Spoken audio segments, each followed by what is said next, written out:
A great way to keep track of your squads and also help store them is here. Spiky Bits. Welcome back, Hobby Maniacs. I'm Rob Baer from SpikyBits.com. Today we are checking out Squad Marks. Awesome product that not only helps you keep track of your squads on the tabletop, but it can also help you store them depending on what kind of magnets or maybe storage system you might use. It's kind of a twofer, and I'm really stoked to show you this. So over at squadmarks.com, you can find out more, and they have a sale going, but basically this is a great way. It's a little widget that allows you to display your units in a recognizable way, but also help you store them too. So let's see if I can advance this. So there you go, you got the premise. So there's different colored ones. You can spray them yourself if you want, which would probably be advisable. That's kind of how it works. There's an interface for the 60 mil base, which is basically 325s. Before Squad Marks, unorganized. After Squad Marks, very much organized. You can tell what the stuff is just by painting a little drop of paint onto the little tab on the side of it right there. Now, the cool thing about this is it's an actual system, which you can see in this schematic right here. You got the base, you got the Squad Mark clip, and then you have a magnet, an actual magnet, kind of like the refrigerator magnets that will sticker. It has a bit of adhesive and it sticks to the back of the Squad Mark widget, but then it becomes magnetic, which is kind of the appeal to this, at least for a lot of people. Now, they come in a couple different sizes, 25 mil on up to 50 mil, because as you see at the 60 mil, they just make a new widget for the widget, and boom, super widget. It actually works out pretty well. So they're just gonna kind of probably develop that for the larger sizes, because all you need is a pack of the other base and then the little widget, and it'll all kind of snap together in a display, or kind of in a system rather. Now, they also have the little disc magnets that have the adhesive there, half the adhesive is removed, that you can put on the bottom of not just the Squad Marks widget, but also if you have resin bases themselves, you can buy these separate. Affix them to the bottom of your resin base, which should in theory be flat, and then boom, it becomes magnetic. So they have two different kind of products here. Both work together. If you pick up the Squad Marks assembly here, you're gonna get the adhesive magnets, you're gonna get the Squad Marks, or you can just pick up the adhesive magnets by themselves for your resin bases, which I think is very smart and very forward thinking, because it really helps out it gives you the best of both worlds. So cost wise, not too bad. A pack of either the 25s or the 32s is going to run you $7. 40 mils, a little bit cheaper because you don't need as many, and 50 mils go on up from there, and then the system is going to be $150, but it gets you these and that right there. So what are you getting here? Well, I think you get 10. Yep, you get 10. That's pretty much all you need right there to equip out a squad for $7. Now, yeah, if you have a lot of models and you're trying to keep track of things, it could get a little expensive depending on what you're trying to do. Same right here.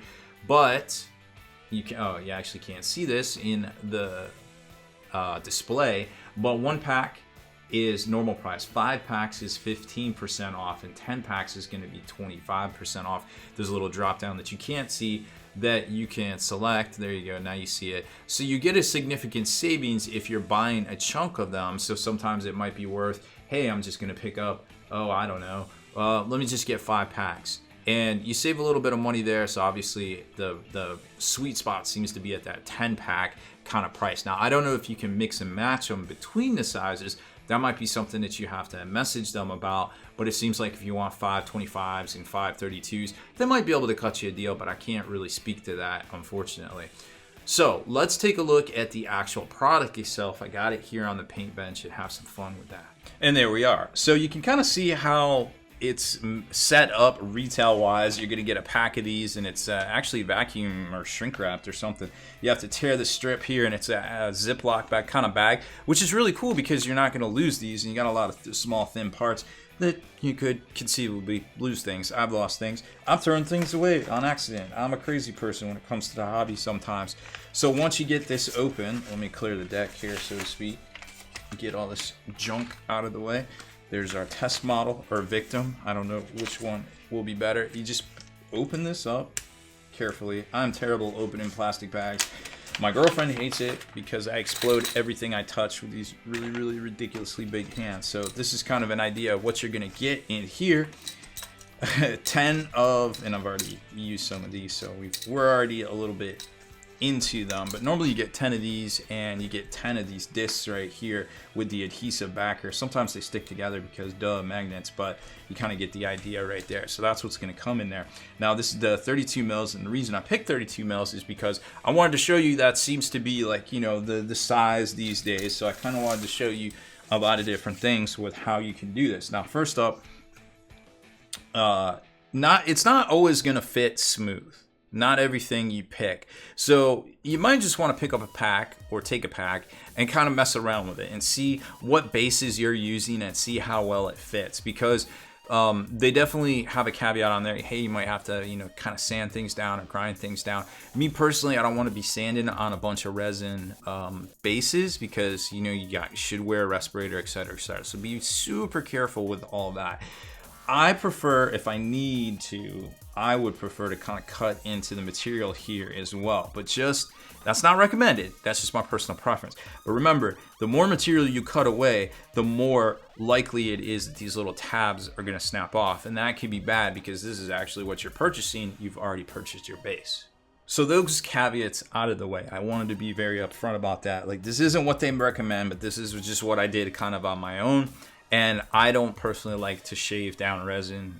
I try to avoid it as much as possible. So that being said, now you can do different things. You can prime these, but just be aware that if you do prime the squad marks, you're going to add more tolerance. So you might want to scrape the paint from the inside there, or it may transfer to your bases. Ask me how I know.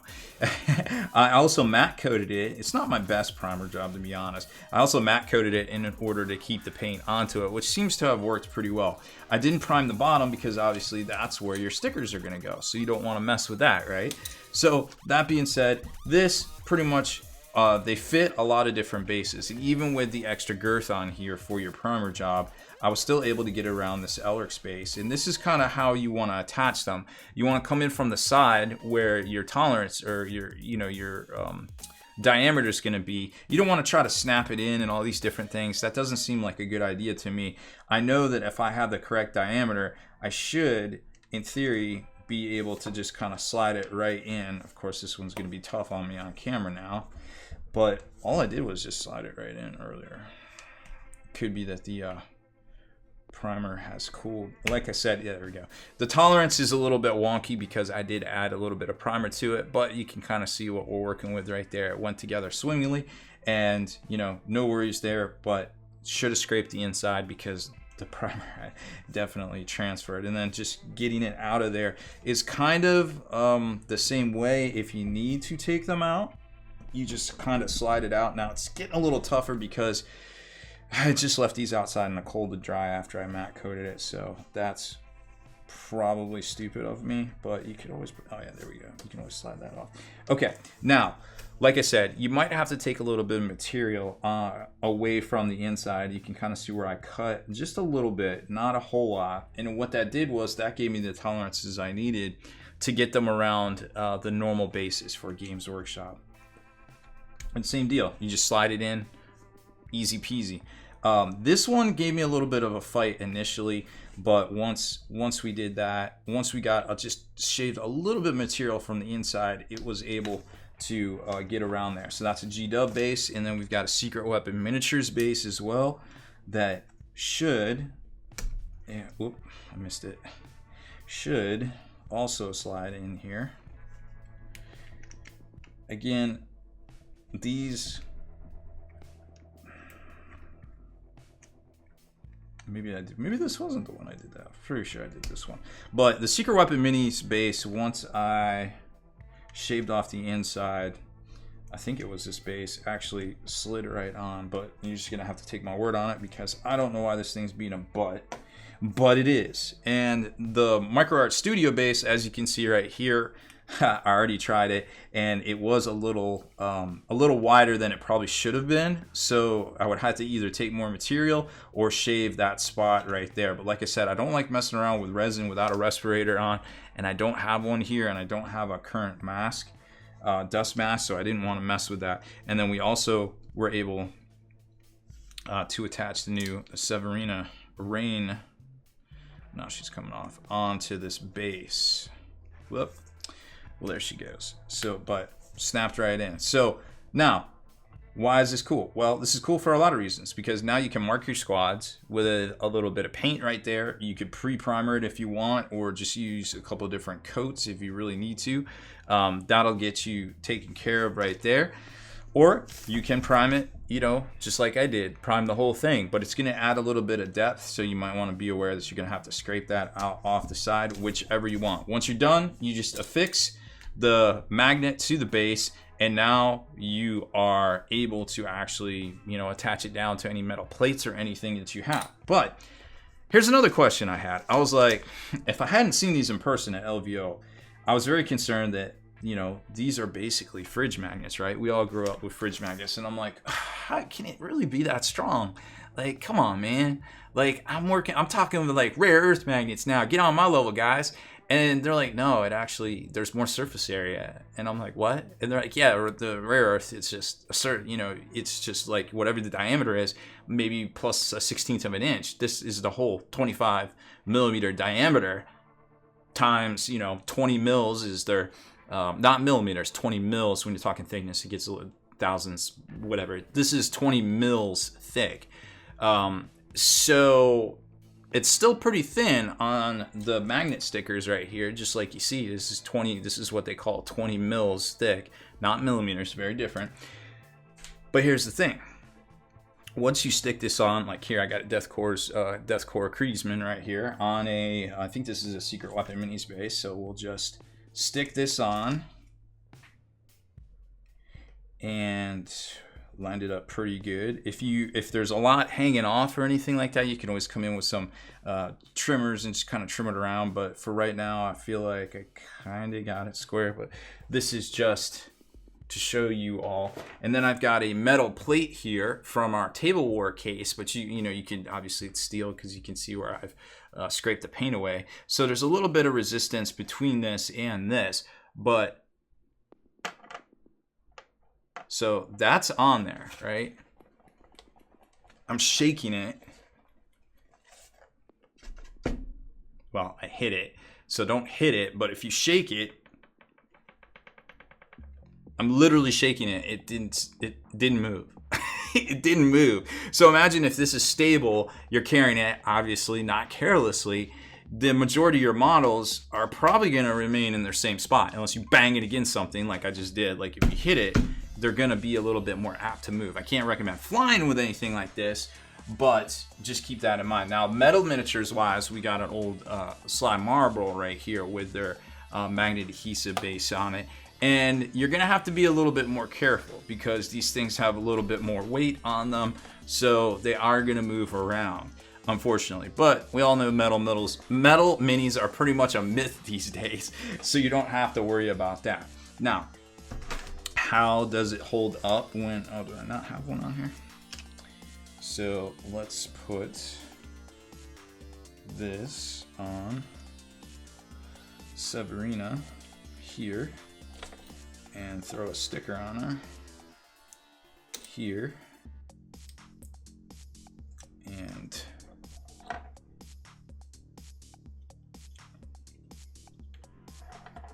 of course, she is not gonna stay because,